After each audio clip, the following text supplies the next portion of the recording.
मैं मौजूद हूँ भारत नेपाल सीमा पर।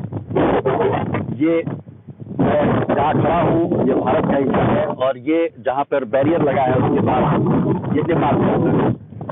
आज के डेट में आप नेपाल में नहीं जा सकते। आप कोई भी हो, मीडिया हो, आम आदमी हो, नेपाल ने अपनी पूरी सीमा को सील कर रखा है। सबसे बड़ी बात कि इसकी शुरुआत तो लॉकडाउन की वजह से हुई, लेकिन ये हम कह सकते हैं कि नेपाल की कम्युनिस्ट सरकार एक सोची समझी साजिश के तहत कोरोना के आड़ में इस तरह के कदम उठा रही है ताकि भारत और नेपाल के बीच में जो लोगों का संबंध है, जो बेटी रोटी का संबंध है, उसको तोड़ा जा सके। ये अकेले कोरोना की से लड़ाई नेपाल सरकार नहीं लड़ रही है।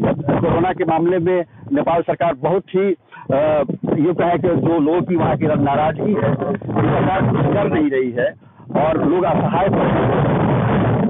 लेकिन इस कोरोना काल का उपयोग नेपाल की सरकार भारत और नेपाल के संबंधों को दूर करने में लगी हुई है। इसका सबसे बड़ा प्रमाण है कि लॉकडाउन के दौरान ही नेपाल ने एक नक्शा जारी किया, उसमें कुछ हिस्से बताया जो कि भारत के कुछ हिस्से में बताया अपना हिस्सा, और कहा कि भारत ने ये उनकी जमीन हथिया ली है और उसको लोग संसद से पास भी करवाया, तमाम लोगों ने उसका समर्थन किया। लेकिन उसके बाद एक के बाद ऐसे फैसले किए जा रहे हैं कि ओली सरकार के द्वारा, जिससे भारत के और नेपाल के जो सामाजिक,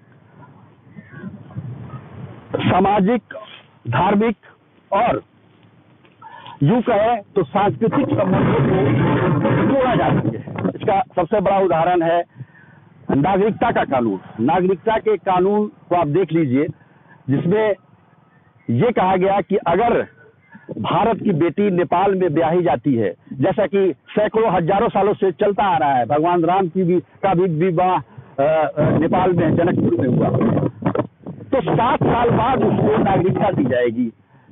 और यही नहीं, नागरिकता दी जाएगी, उसके बाद ये कह सकते हैं कि उसे कई अधिकारों से वंचित भी किया जाएगा।